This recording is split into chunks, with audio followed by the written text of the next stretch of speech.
ഇന്ന് നമുക്ക് crested chain stitch എങ്ങനെയാണ് തയ്ക്കുന്നതെന്ന് നോക്കാം.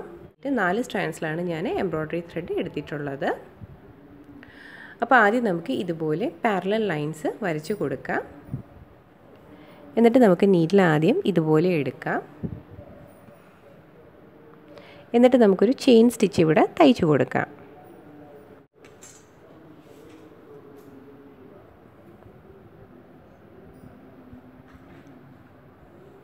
ഇനി ഇതിൻ്റെ നേരെ മുകളിലായിട്ട് ചെറിയ ഒരു സ്റ്റിച്ച് വരുന്ന രീതിയിൽ നമുക്ക് ഇതുപോലെ നീഡിൽ കുത്തി നിർത്താം ഇങ്ങനെ.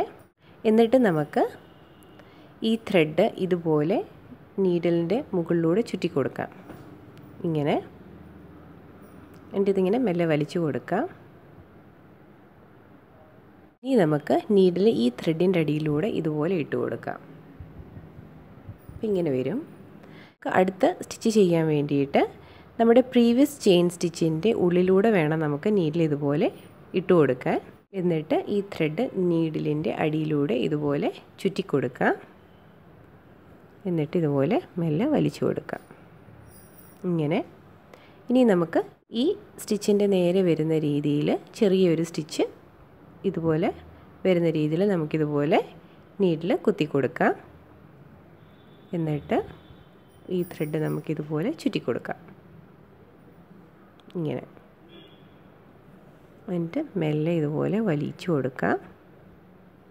എന്നിട്ട് നമുക്ക് ഈ ത്രെഡിൻ്റെ അടിയിലൂടെ നീഡിൽ ഇതുപോലെ എടുത്തു കൊടുക്കാം.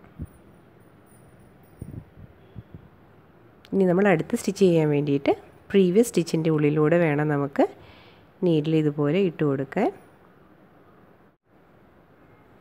എന്നിട്ട് ത്രെഡ് നമുക്കിതുപോലെ ചുറ്റി കൊടുക്കാം.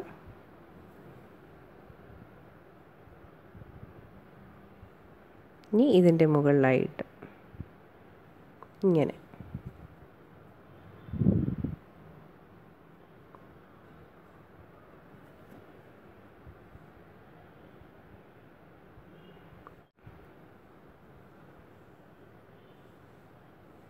ഇനി നമുക്ക് ഇതിൻ്റെ ഉള്ളിലൂടെ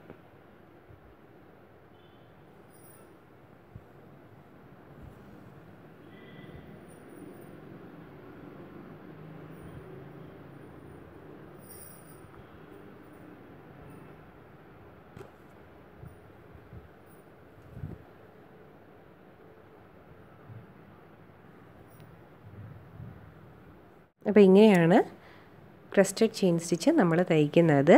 ഇങ്ങനെ നമുക്കിത് ഫുള്ള് തയ്ച്ചു കൊടുക്കാം.